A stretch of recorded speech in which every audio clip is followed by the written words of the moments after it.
اومدم به خونه هاتون با جلسه دوم آموزش پایه واسه سنین 3 تا 7 سال. همونطوری که بهتون قول داده بودم اگر ویدیوها رو حداقل 2 روز 2 بار در هفته پلی کنین نتیجه خیلی عالی میگیریم. میریم سراغ حرکات بعدی مبتدی. حرکت بعدی این که ما حتما یه حرکت، 2 حرکت، 3 حرکت، 4 حرکت نمیشه بگیم که طرف داره کلی پیشرفت میکنه. این حرکت ها که با هم ترکیب بشن میشه یه آهنگ. اونم میخوام با آهنگ عروسک در آخر. عروسک از آقای میثم ابراهیمی. این آهنگ رو با هم آموزش میبینیم و میرقصیم. حالا میریم جلسه دوم رو استارت میزنیم. جلسه دوم به چه شکله؟ این که ما اول میایم حرکت قیچی رو یاد میگیریم. حرکت قیچی به چه شکله؟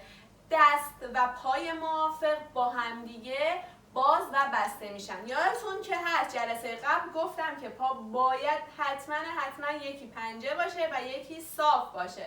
حالا انگشتا هم که با هم دوست بودن، سوم به شست چسبیده بود. ما دستا رو پایین قرار میدیم، پایین شکم قرار میدیم و حالا میخوام حرکت قیچی رو آموزش بدم. حرکت قیچی پا که باز میشه دستم باهاش باز میشه. پای بعدی و دست بعدی. میبینین حرکت چقدر ساده است؟ فقط نیاز به تمرین داره و با تمرین خیلی خوب آموزش برقرار میشه. اینو یادتون نره، من هیچ وقت پامو بیشتر از حد باز نمی کنم، هیچ وقت هم پامو کم باز نمی کنم یا دستم به این حالت افتاده باشه. دست باید زاویه 90 درجه بشه. به چه شکل؟ این درست هستش. یعنی اینکه من زاویه دستم الان 90 درجه هستش با بدنم و مچ دستم رو به بیرون قرار میگیره یا رو به پایین، فرقی نداره. هیچ موقع من نمیام اینجوری بندازم بالا دستم رو بیارم پایین. پس یادتون باشه دست من با پای من به صورت همزمان و لب من خندان، چشم من اینا رو با هم نگاه میکنه و حرکت اجرایی میشه به این حالت. 1 2 1 2. بهتون اینو یادآوری کنم که گردن هم مثل لبخند خیلی تاثیرگذاره توی اجرا. اگر گردن ما حرکت داشته باشه به سمت حرکت‌های اجراییمون خیلی جذب مخاطبمون بیشتر میشه و خیلی بهتر میتونیم ارتباط بگیریم.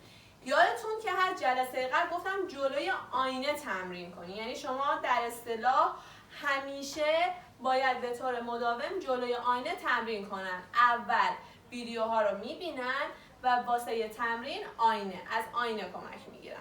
خب حالا میریم برای حرکت بعدی. حرکت بعدی به چه شکل هستش؟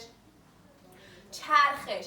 ما چرخش پامون دوباره پا پنجه، پای صاف. چرخش من یادتون دادم جلسه قبل گلا رو میچیدین میآوردین بالا رها میکردین. خب حالا ما این گلا رو چیدیم آوردیم بالا، ببینین به این شکل. گلا رو چیدیم آوردیم بالا، حالا برعکس. حالا گلا رو چیدیم آوردیم بالا، حالا بالای سر قرار میگیرن و من به سمت پایی که صاف هستش غر میدم و میچرخم و دستم کم کم باز میشه. نکتهشو همین الان بهتون میگم. نکتهش چیه؟ اول که لبخنده، دوم غر دادنه، به این حالت غر میدین، سوم به سمت پایی که صاف هستش میچرخیم. به خاطر اینکه اگر من به این سمت بچرخم اصلا نمیتونم تعادل برقرار کنم. پس بهتره به سمت پایی که سمت صاف هستش من چرخش رو میرم به این شکل. این چرخش باید تو بازده زمانی 1 2 3 4 5 6 7 8 ادامه پیدا کنه به این شکل.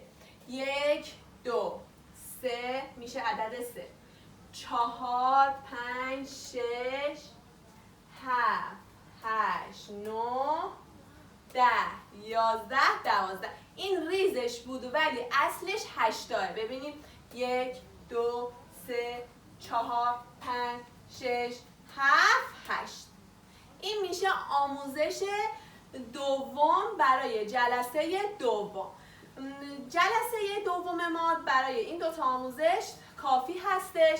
خیلی باید تمرین کنین، خیلی با بدنتون ارتباط برقرار کنین. عزیزای دلم، فرزندای خوشگلم، امیدوارم که ویدیوی منو دوست داشته باشین. مثل همیشه منو سابسکرایب کنین اگه این ویدیو رو دوست داشتین، لایک کنین، کامنت بذارین، با من تبادل نظر کنین. این زنگوله بالا رو هم حتما بزنین اگه واسه اولین بار دارین ویدیوی منو میبینین، تا ویدیوهای جدید که آپلود میشه برای شما این زنگوله به صدا در بیاد. ماهگلیا خیلی دوستتون دارم. به جمع ماهگلیا خوش اومدین.